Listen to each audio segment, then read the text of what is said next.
अस्सलाम वालेकुम। नमस्ते, सत श्री अकाल। उम्मीद करता हूँ फिट होंगे, बेहतरीन होंगे, अपनी लाइफ अच्छे से एंजॉय करोगे। हम तीनों की तरह देवों के देव महादेव एपिसोड है जी 262, फर्स्ट पार्ट है। लाइक शेयर सब्सक्राइब कर दें, फिर चलते हैं वीडियो की तरफ।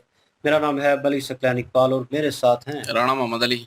Mohammad Sameer Khokhar. So guys let's start. अमृत कुंभ धारण किए हुए धन्वंतरी, अमृतमय औषधियों के खोज करता,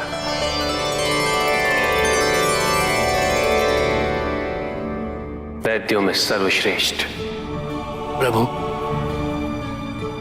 संसार को निरोगी रखने में अपना पूर्ण योगदान देना ही मेरे जीवन का एकमात्र उद्देश्य है।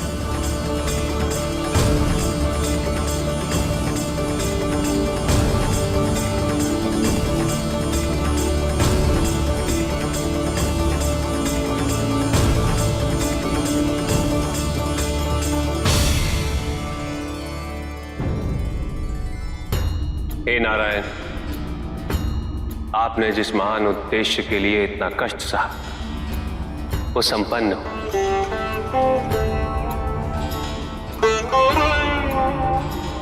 अमृत प्राप्त हो चुका है।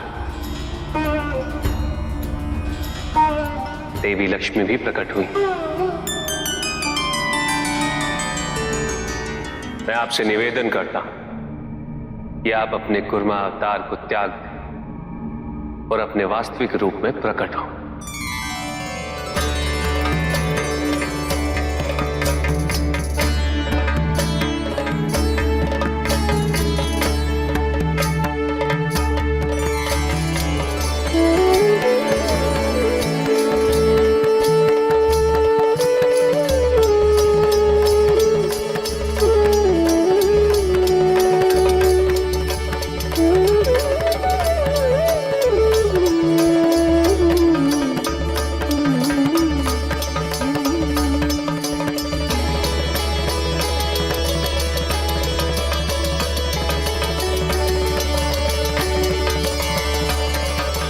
हेमंदार, नागराज, क्षीरसागर,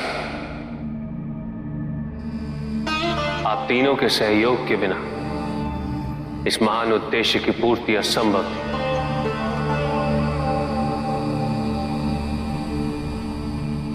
आपने जन कल्याण के लिए जो भी योगदान दिया है वो अत्यंत महत्वपूर्ण है। मैं आभार प्रकट करता हूं।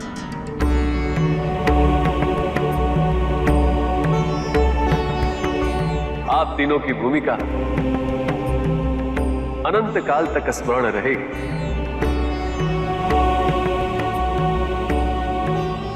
हे नारायण, यदि हमारे कारण आपको कोई कष्ट पहुंचा हो तो कृपया हमें क्षमा कीजिएगा। मुझे कोई कष्ट नहीं हुआ। आपने मुझे अपनी गोद में धारण किया, इसके लिए मैं कृतज्ञ हूं। हे नारायण, यदि मेरे बोझ से आपको कोई पीड़ा हुई हो तो मुझे क्षमा करिएगा। मंदार, पीड़ा तो आपको और वासुकी को सहनी पड़ी।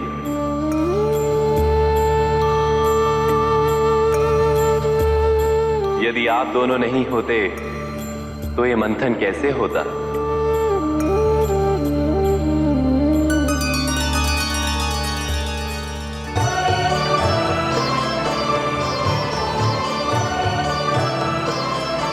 मेरे मुख से निकलने वाली ज्वाला के लिए मैं क्षमा प्रार्थी हूं, किंतु मैं विवश था।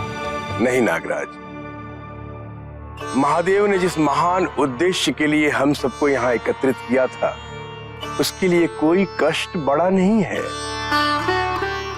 इस समय हमें किसी प्रकार की पीड़ा की अनुभूति नहीं है। हमें तो प्रसन्नता है कि महादेव द्वारा निर्धारित लक्ष्य को प्राप्त करने में हम सब सफल हुए।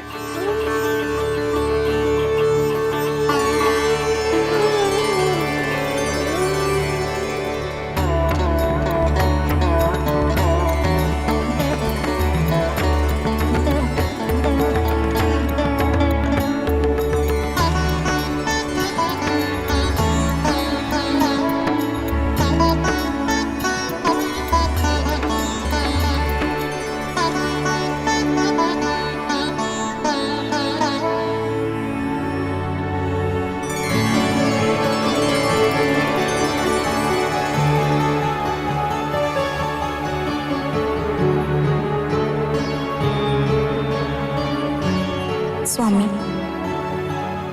मैं आपका वरण करती हूँ।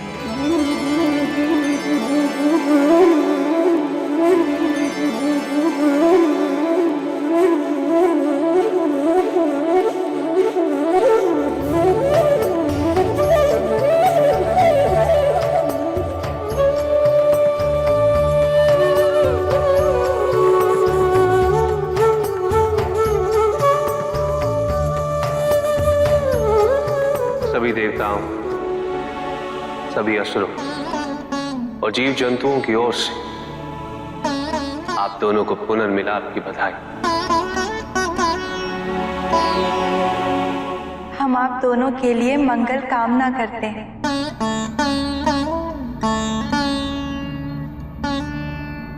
भगवान विष्णु की, भगवान विष्णु की, भगवान विष्णु की। इस मंथन को केवल लुप्त रत्नों की पुनः प्राप्ति का माध्यम समझना भूल होगी। मैं सदैव कहता आया,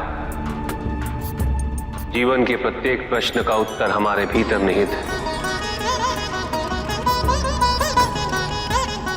इस मंथन की महत्ता को समझने के हमारा अपने भीतर झांकना आवश्यक है। महादेव, कृपा करके मंथन की व्याख्या करें।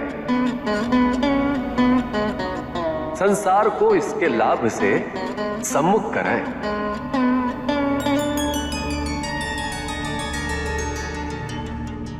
मंथन वो प्रक्रिया है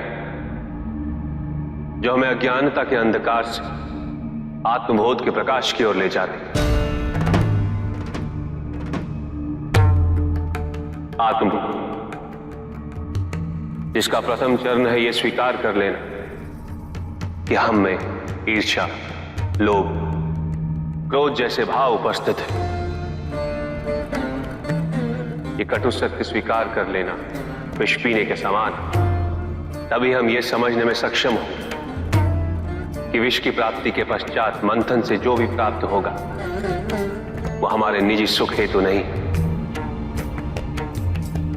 अभी तो संसार के उद्धार हेतु, इस जगत के कल्याण हेतु। और जो भी उन साधनों का उचित उपयोग करेगा उसे अमृत अवश्य प्राप्त होगा।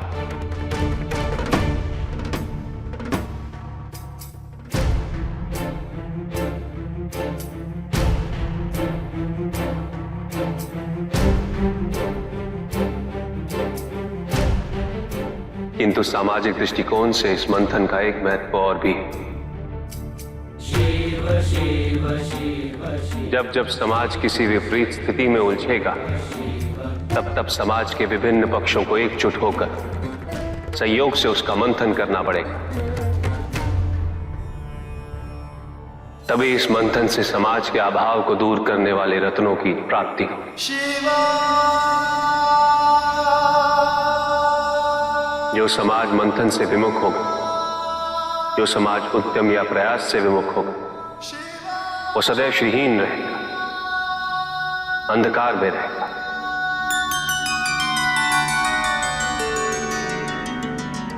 महादेव,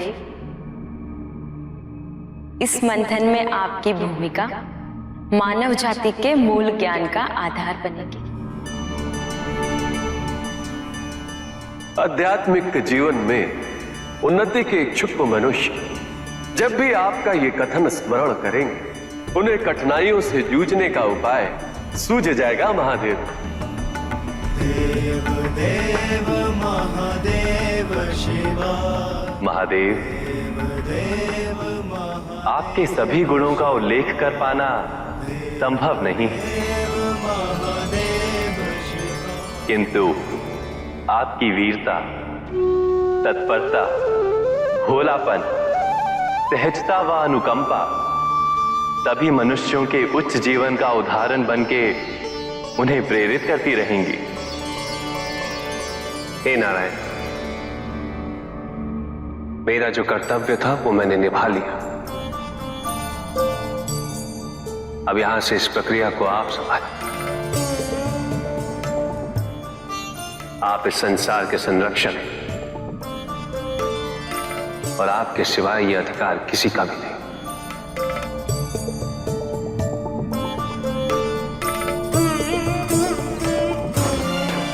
हमें कैलाश के लिए प्रस्थान करने की अनुमति प्रदान करें।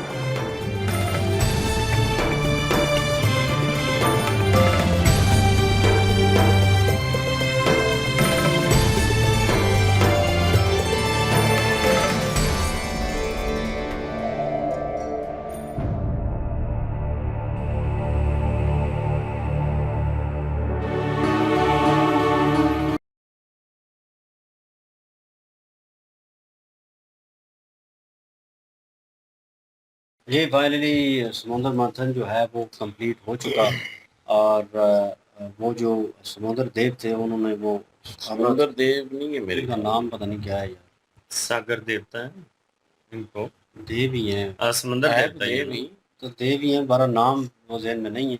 और अमृत कलश जो है उन्होंने उठाया हुआ है। फाइनली एक साइड पे अशोक खड़े थे और दूसरी साइड पे देव जो हैं वो इंद्र देव वो घूर रहे थे इससे जो है अमृत कलश को। और जो है वासुकी और वो जो बीच में बदानी का काम कर रहे थे मंदार तो शिव जी उनका भी शुक्रिया अदा कर रहे थे और वो कह रहे थे विष्णु जी को जब उन्होंने कहा कि कर्मा अवतार अपना जो है वो आप ख़त्म करें और वो प्रकट हुए और वो प्रकट हुए तो उनकी तारीफ हो रही थी। लेकिन ये है कि कुरमा तो वो कछुए का रूप जो उन्होंने लिया हुआ था तो नो डाउट कष्ट था, उनको तकलीफ थी, लेकिन पूरी सृष्टि के लिए उनको करना पड़ना था और उन्होंने किया। और इस चीज़ के ऊपर वो जो है वासुकी और वो क्या लेके क्षमा मांग रहे थे इस चीज़ की कि आपको कष्ट हुआ होगा। उन्होंने कहा नहीं, आपने तो मुझे गोद में रखा और मेरे लिए सौभाग्य की बात है तो मुझे कोई कष्ट नहीं हुआ। तो वासुकी जो है वो प्रकट हुए, उन्होंने भी इस चीज़ की क्षमा मांगी असुरों से, क्योंकि जिस वक्त ये सारा सिलसिला चल रहा था उस वक्त उन्होंने फर्स्ट टाइम जब उन्होंने खींचा तो उन्होंने वो आग फेंकी उनके ऊपर, वो आग बरसी और उनको भी तकलीफ़ हुई कि उसकी भी क्षमा मांग रहे थे। और फाइनली वो भी वहाँ पे जो है वो काम जो है कार्य जो है वो कंप्लीट हुआ। और अब ये देखना था कि किसके पक्ष में ये जो है वो फैसला जाता है। तो शिव जी भी उन्हें इस चीज़ के ऊपर समझा रहे थे और पूरी सृष्टि के लिए जो बेहतर होगा, जो बेहतर कार्य करेगा, अच्छे काम करेगा और संभालने की कोशिश करेगा, मतलब बैलेंस रखेगा इस चीज़ को, उसी के हिस्से में वो आएगी। लेकिन यहाँ पे एक सीन देखने को मिला जिसमें दोनों अतराफ में असुर और देव खड़े थे और असुर जो है, देव भी ललचा रहे थे लेकिन असुर जो है क्योंकि चक्री ने वो प्लान बनाया हुआ था इस दौरान और वो असुर उसके बंदे जो हैं वो बीच में हैं। और नो डाउट राजा बलि जो है वो बहुत बेहतर है इनसे। और क्योंकि जैसे ही वासुकी उनसे माफ़ी तलब कर रहे थे और क्षमा मांग रहे थे तो उस दौरान उन्होंने भी अपना जो है हाव स्वभाव दिखाया। उन्होंने भी कहा कोई ऐसी बात नहीं है और कोई ऐसा मसला नहीं है। और उसके ऊपर भी वो लग रहा था कि यार वो जो है राजा बलि जो है वो इसके हित में हैं और वो चाहते थे कि पूरी सृष्टि के लिए कुछ बेहतर हो और उनके मन में कोई मैल नहीं है। और लेकिन जो उनके पीछे असुर खड़े हैं वो कहीं ना कहीं चक्री और तारकासुर के पिता जो हैं उनके क्या लेके चाल चलन के ऊपर उन्होंने कोई प्लान बनाया हुआ है। और अब जो है शिव जी वहाँ से प्रकट हुए हैं तो कोई ना कोई जो है काम जो है वो होगा, मे भी हो सकता है वो कोई ना कोई चाल चले और ये देखने लायक होगा। पर विष्णु जी जो है, विष्णु क्या नाम है, देवी जो है वो प्रकट हुई हैं और उनका दोबारा मिलन जो है वो भी फाइनली जो है वो कंप्लीट हो चुका है। क्योंकि उस वक़्त विष्णु जी काफ़ी जो है क्या लेके सैड थे उस वक़्त जब देवी जो है वहाँ से प्रकट हो रही थी। उन्होंने कहा कि आपको हर मुमकिन कोशिश करनी होगी और विष्णु जी ने भी कहा था कि मैं हर मुमकिन कोशिश करूँगा। तो फाइनली उन्होंने वो कोशिश की और मदानी जो है उसको अपने ऊपर प्रकट रखा और इतनी क्या लेके सख्त पोजीशन पे, ठीक है, कठिन पोजीशन पे रहे और फिर भी फाइनली जो है वो कंप्लीट हो गया। जब देखने लायक ये होगा कि वो जल जो है वो किन के हिस्से में आता है, वो डिवाइड होता है या अब ये देखने लायक होगा। बिल्कुल जी, यहाँ पे शिव जी जो हैं उन्होंने यही कहा कि ये जो सारी ज़िम्मेदारी का कारण है, वो विष्णु जी को सौंप के चले गए। उन्होंने कहा कि आप अब इनके पास हैं, आप ही फैसला कीजिए कि ये किसको मिलना चाहिए। और माता पार्वती जी को साथ लेकर वो अपना पूरा जितना भी उनका कार्य, जितनी उनकी ज़िम्मेदारी बनती थी पूरी करके तो कैलाश पर्वत पे वापस जाने की उन्होंने आज्ञा लिया और वो वापस चले गए हैं। अब सबकी नज़रें जो हैं वो अमृत कलश पर है। देवता जो हैं उनकी भी और असुर जो हैं उनकी भी। अब यहाँ पे शिव जी ने जो पीड़ा सहनी थी उन्होंने भी बर्दाश्त किया। उसके बाद विष्णु जी ने कूर्मा अवतार लेकर जितनी पीड़ा बर्दाश्त करनी थी उन्होंने भी की। इन दोनों ने जो भी किया वो संसार की भलाई के लिए किया। और यहाँ पे एक जो पक्ष है असुर, अगर उनका देखा जाए, राजा बलि जो है ना वो मन का पवित्र है भाई। उसके मन में कोई भी, उसकी नीयत में कोई भी खोट नजर नहीं आ रही, कोई भी छल नजर नहीं आ रहा। वो जो चीजें भी हुई हैं यहाँ पे वो यही कह रहा है कि जिस तरह से शिव जी ने एहसान किया है संसार पर, उस विष को पीकर, ये एक बहुत बड़ा कार्य था। और उस चीज के लिए, जिस कार्य के लिए हमें चुना गया, हम तो शुक्रगुजार हैं शिव जी के कि शिव जी ने ये सारी एक लीला जो है वो रची। अब देवराज इंद्र जो हैं उनके मन में मेरे ख्याल में यही शंकाएं चल रही हैं कि ये जो अमृत कलश है इसके ऊपर सिर्फ और सिर्फ हमारा हक है, तो विष्णु जी को यही फैसला करना चाहिए कि ये देवताओं को ही मिलना चाहिए। बिल्कुल, इंद्रदेव तो यही चाहेंगे क्योंकि उनके दिल में यही है कि वो उनको मिल जाए। लेकिन ये है कि राजा बलि का मन साफ है। लेकिन जो बाकी असुर है ना, जैसे कि वो जो महाराज था, और महाराज ने जो है वो सिखाया हुआ है चक्री ने अपने बंदे छोड़े हुए हैं। अब वो क्या षड्यंत्र रचते हैं वो पता नहीं है कि वो अब क्या करेंगे। वो मेरे ख्याल में कुछ ना कुछ ऐसा करेंगे जिसकी वजह से जो है वो फिर से जो है वो युद्ध शुरू हो जाएगा मेरे ख्याल में। लेकिन ये है कि शिव जी ने कहा कि मेरा कार्य पूरा हो चुका है, अब विष्णु जी जो है वो आगे का देख लेंगे। तो अब विष्णु जी का वही जो हमने जो सुना हुआ है पॉडकास्ट में भी और वैसे भी कि वो अपना विष्णु जी की जो सवारी है, पंछी है, वो मेरे ख्याल में बाज है शायद, या पता नहीं है, हाँ, वो वाला अवतार लेंगे या कुछ ऐसा करेंगे कि वो जो है उनसे फिर छीनेगा। तो बहरहाल इसमें क्या दिखाया जाता है ये भी देख लेंगे। और अपना क्या नाम है उनका, शिव जी, उन्होंने सबको जो है वो सराहा है, जिन्होंने जो है वो बीच में अपना रोल अदा किया है, जिन्होंने किरदार अदा किया है, सबको जो है क्रेडिट दिया गया है। विष्णु जी और मंदार और जो है वासुकी, इन तीनों को जो है वो क्रेडिट मिला है। तो बाकी सबको भी मिला है, बहरहाल इनका ज़्यादा बनता था तो वो उन्होंने दिया। शिव जी ने तो जो है विष को पी लिया, और सबसे ज़्यादा तो उनका जो है वो बनता है क्रेडिट। बाकी अभी आगे देखते हैं जी, अब विष किसके पास जाता है। बिल्कुल जी, नेक्स्ट पार्ट पे चलते हैं। लाइक शेयर सब्सक्राइब कर दीजिएगा। इंशाल्लाह मिलते हैं नेक्स्ट वीडियो में। अपना ख्याल रखिएगा, वो याद रखिएगा। तब तक के लिए अल्लाह हाफिज़, पीस।